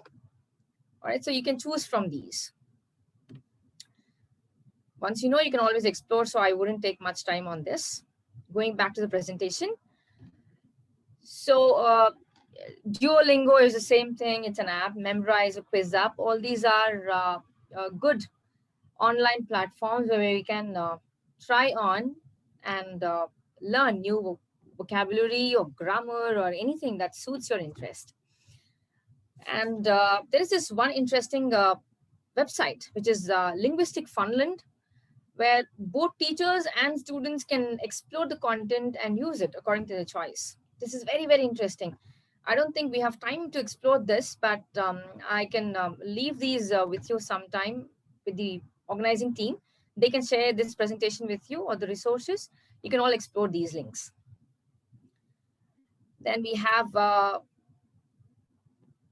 yeah, this also I'll share with you. Course launch is something very interesting. This is it's an app which tells you on how to learn, whether it's UK or USA or Indian. It has all varieties and it has good games in that. So please do try Course Launch or Zapier.com. These are really nice. Grammar, this is something very interesting. Grammar, when I say interesting, as a student in my school, I always thought that grammar is so boring. When you ask somebody to go through a grammar book, it's like it starts with rules and regulations. And as Muthukrishnan sir said, there are no rules and regulations now. We don't talk about them anymore, right? We understand, learn the structures of language through language itself. We don't sit and mug up the rules of grammar anymore. So this is a very interesting aspect that I'll be discussing in the next slide too. So these are a few game links that you can explore. This one is very interesting. Trust me, eslgamesworld.com is very nice. You can just log in and explore the content there. It's full of games, nothing else. They won't teach you rules and regulations. All right, so that it's fun. And for grammar, as I said, the more you read, the more you listen to, that's how you learn. Here I'm bringing in writing skills because writing is very essential and grammar is crucial when you're writing, more than speaking. And I mentioned WhatsApp earlier. WhatsApp, no grammar at all. No vocab, proper spelling structure followed. No grammatical sentences followed. So I'm talking about academic writing because you're all academicians. We need to be a little more conscious of the grammatical structures of the communication that we're making in terms of speaking and writing. We also have mobile apps. I heard HP Reveal is good, but I haven't really tried it. So I'm not recommending anything here, but you can simply go to Google Play Store and type grammar games, English grammar games. I did surf through a few apps. They are good. You can try them. All right. So online courses are always there. We have good courses on Coursera, Udemy, and a few more platforms you are familiar with. Take a simple course, complete it. That'll help you with your writing, academic writing. And the learning hack for this is, of course, a good grammar book with key is always handy. This is something very, very important, especially in terms of tenses. If you're not very, very good with rules, again, I always hated to read by the rules. All right. So this is something which we can do. We can grab a book or two or as many as we want, read them and get the rules. But this is something that we must do here. Don't go by the rules all the time. We should be able to think of the usage more than what goes first and what goes next, following the exact structure as it is. All right. So for this, I'd like to just walk you through a book. I know it won't take much time, just 2 minutes. I'll quickly surf you through this book so you'll get an understanding of how this kind of books can be considered to look at. This is Practical English for Preeminence. Of course, I'm a co-author for this, and I'm not doing it as a promotion, but this was published long back. So what I want us to do is think of a book that talks about the practical essence of the language usage. So for example, let's see if I'm looking at words used as different something, all right, parts of speech.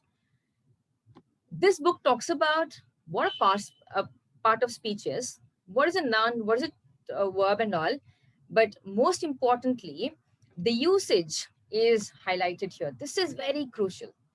All right. Once you see the sentences with the parts of speech clearly highlighted here, it sort of enters your subconscious memory and it stays there forever. So when you're speaking, it automatically pulls up all the information and you're able to speak much more fluently. So get a book that talks about the practical usage of language. Do not go with the rules in the first place. Since you're advanced learners, a book like this would be really, really useful. There are a few more books on usages, but please go through them and get whichever suits your interests. All right. If as teachers, if you're talking about pronouns, how do we do it? Of course, we can talk about a few examples here, or we can start this way. We don't have to talk about pronouns first at all. All right. We can tell them what words in this particular, see, I'm going to highlight a few lines here. We can ask the students, what words describe the noun here or the person here? Underline them, simple. Then explain pronouns and what they are. I know it's a very, very fundamental word that I've taken, but this is how these books or these kind of books teach us or help us in understanding the language better through usage, not going by the rules or the guides. All right. Because when I was a kid, we were told Ren and Martin is the best. Get the book with the key. We did. But trust me, I never saw Ren and Martin because we had to sit with the grammar book, read the rules, check with the key. It was tiresome. It wasn't fun. So this is something that I would like to do. So this is what we did in this book. We've included something like that. If you just look at this, there are subject verb agreement, all of the exercises. There are some wonderful passages like this. Because if I'm talking about Sarojini Naidu here, maybe some of us don't know really about her, all of the issues, all of the points, all of her life experiences. So these texts can be used as authentic material for the students to learn about a person, because she's also a poetess, right? So, and that also helps the literature students in understanding a little more about the author. So this is how we move on. The rest are all there, but it's fine. We can move on to the next slide. We come to the last aspect of those skills set, pronunciation.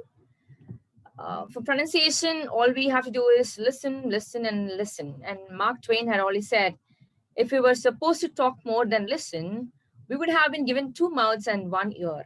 But we have 2 ears and 1 mouth, so talk less and listen more. But I would say, listen as much as you can and also speak as much as you can. I wish we had 2 mouths.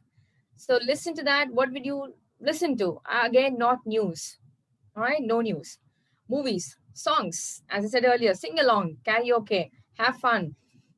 Of course, there are courses on this, but my favorites are role plays. As literature students or language students or the faculty who are here, we usually use a lot of role plays, right? We can take a few characters from a novel or a play. They can prepare their skit, a 15-minute or 10-minute skit. They can play the parts. They can improvise on the dialogues also if they want to. Okay, make it more contemporary, make it more sound more contemporary. And that's how you can, in fact, work on the works of the previous writers. It's a very interesting task. My students love it. Role plays are a hit in a classroom, trust me. And as I said, bringing out the contemporariness into these dialogues is very, very crucial. Because if I say, what's up? That actually resonates the contemporaneity of this dialogue. So bringing it in that stance is very, very interesting. It's fun also. And these are some podcasts that I've included here. Fluento.com. This is all about American English. All right. I'm sure you use podcasts. This is usually, we play it in the class or have a task on listening skill also, because Listening skills are also very, very crucial. And the second one is British Council, which is UK English, British English. And the last one is Indian English. As we discussed earlier, we don't have to bother learning US or American English. We don't have to speak like them at all. All right. So we can simply go with the Indian English, which is comfortable. But the only thing is neutralizing the accent. For that, we need to listen to these podcasts. Simple English, British, I'll just show you a sample. Podcasts are also very interesting because they give us a lot of,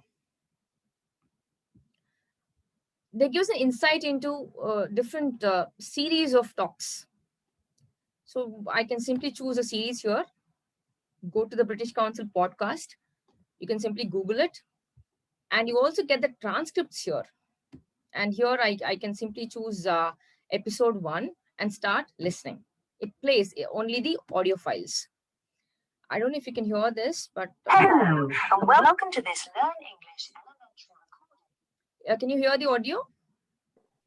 Yes, ma'am. Okay.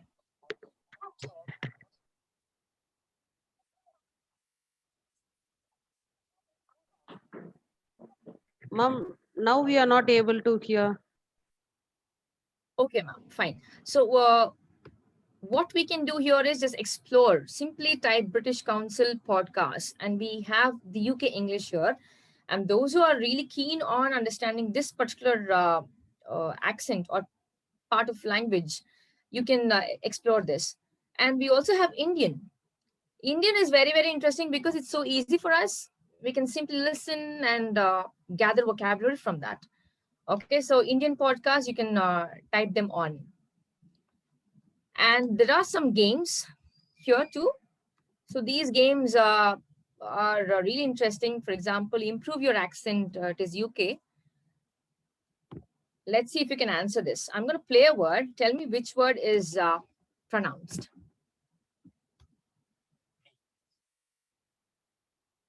Is it beat or bit?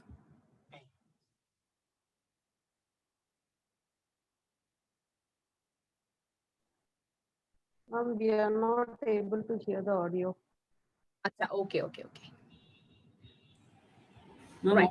So, okay. Yeah, so what we can do, no problem. So that's not a very important thing. I just wanted the audience to see that there are umpteen choices to pick from, and improveyouraccent.co.uk is a game app, online platform where we can play games and learn the pronunciation of certain British accent. All right. And of course, we have apps in Play Store. Go ahead and download the pronunciation apps.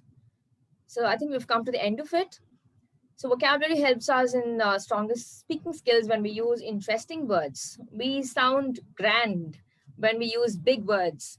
We don't have to use it in all occasions, but it's good to pick up a word or two now and then, all right, just to use on a special occasion like this.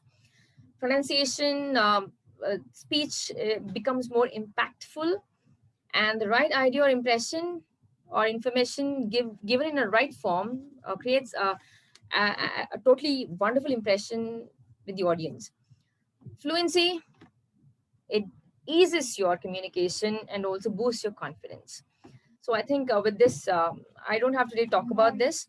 I'm going to skip this part because tone, voice, intonation are crucial to whatever we discussed till now. So we just have to focus on the suprasegmental aspects of language there. Tone, intonation, stress, pitch, variation, all of that. Now, these are things to remember. With this, I'm going to close the session. We need to get rid of fillers. A lot of us use verbal mannerisms. And so, okay, but a lot of times. So these fillers sort of hinder the fluency and also do not create that good impact on the audience. So let's be a little more cautious to reduce the fillers that we use. Body language is very, very important. This is all about speaking in like one-to-one or one-to-many. And food is always very useful. Family, occupation, recreation, and dreams. It's called elevator talk. I'm sure you've heard about that. For small occasions, keep these things in your mind ready. You are in an elevator with somebody and you have to make a conversation. So food is important. You're meeting somebody in a conference or a seminar or a workshop. You have to make a small talk. So create that particular thing according to this. We don't talk about family dreams in an academic context. So change it accordingly, right? And as I said, tailor make your messages according to the audience. That is very, very important. And being brief is good. So background, reason, follow up, ending, all of that is crucial for us. And the last one is 7 C's: concrete, information, concrete, something that you are talking about the content, all right? Correct information. Coherence is very crucial, as one of our participants mentioned earlier. Complete, speak completely and courteously, like our UK people, right? Somebody said that when we hear the word English, people, the thing that we can think of is the politeness and the courteous behavior of these people. So the idea is to believe that I can do it, as simple as that. These are the Kahoot challenges I thought we would play, but I don't think we have time, so move on to the these I'll share with the participants if they need. Thank you and good luck. All the best to the students, and thanks for listening patiently. Thank you.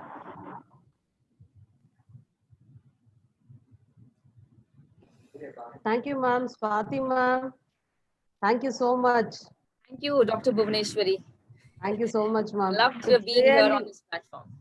Ma'am, we loved your session, ma'am. It's really informative and it is enlightening session, ma'am. Now I call Dr. Nandini to give vote of thanks.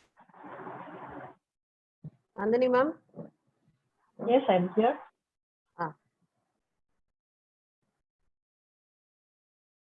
Good afternoon to everyone.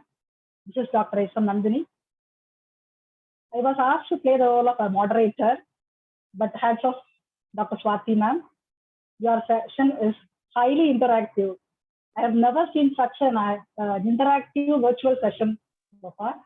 And really the participants, really they have done a wonderful job. They have immediately replied your queries and almost everyone responded. And there is no need of, when you describe the topic, augmenting English behavior for advanced neo learners, you started wonderfully explaining what is augmenting and what is English behavior and what are the different languages, Englishes, USA, UK, and mixed. So everyone responded very well. And they're all very energetic, highly interactive participants. And you slowly turn towards making them advanced neo learners, right? Indian English exists only because of communication. And instead of, when you focused on speaking skills, you taught about fluency, vocabulary, grammar, and pronunciation. And really, you gave all the links, very much essential to all the English teachers. And definitely we will use it, ma'am, in our classroom, and we will make the class also very interactive and interesting, like your session. And now come to the part. Actually, there are no questions. There are only simple questions like, how can we, from Neha, how can we say English as linguistic? She asked one question in the middle of the conversation. And Anil Patil, there is a question from Anil Patil that, which is a footbook on usage? All right. Two questions. Addressing Neha's question about linguistics, if you've noticed, the entire session was about how we speak. It's all about language, but I've not used the word linguistics at all. I didn't want to make it huge, sound big. So for us to understand the language, you don't have to really go through the rules of it. As Sir said earlier, we just have to get exposed to a lot of information that is available online.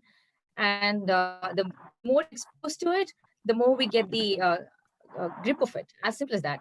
And for the book, Mr. Anil, there is this book by, I don't remember the author suddenly, but usage of English usage. This is like a very older version of what we have, but there are a few more books in the market. The one I showed was co-authored by me, written by, authored by my colleague at Geetham. That book, I think we can share with you. You can always take a look at that. It comes with a key. So we can suggest some books like that. Yes, ma'am. And I must thank the participants for being so dynamic, enthusiastic, wonderful comments in the chat box. Loved it. You make this session so lively. Thank you so much, participants.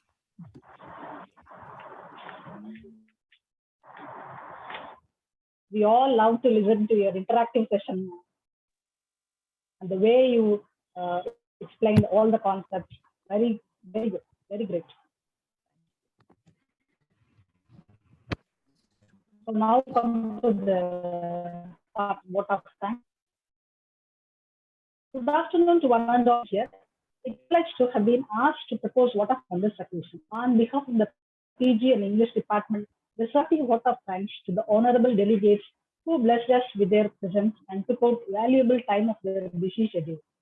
Also, I would like to extend a special thanks to our distinguished speaker, Dr. Swati Chikala, Assistant Professor of English, Geetham deemed to be University, Visakhapatnam, Andhra Pradesh, for inspiring us with her vibrant deliberation. I especially liked her Swati Chikala's, where she mentioned, she really pulled the participants by telling about Madurai and then Rasul Raja. Likewise, she mesmerized the participants, right?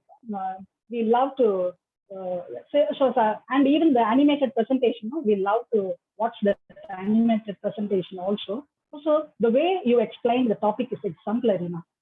I'm very grateful to Dr. B.R. Kumaresh, Secretary and the Correspondent at SOURASHTRA College, for having given us his wholehearted support in organizing such webinars.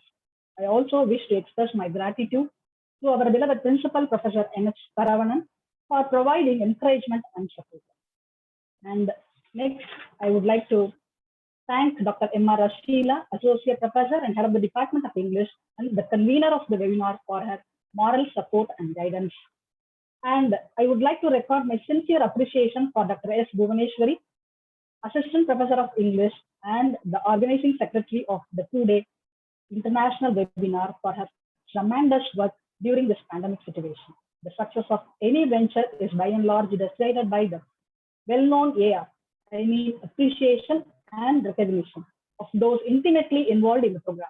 It is a privilege and great joy for me to extend a lot of thanks to all those who have contributed in one way or the other to make this function a success. I extend my big thanks to our department for their valuable support. And I need to thank all the participants who have turned out in big number for their active participation. Thank you. Thank you.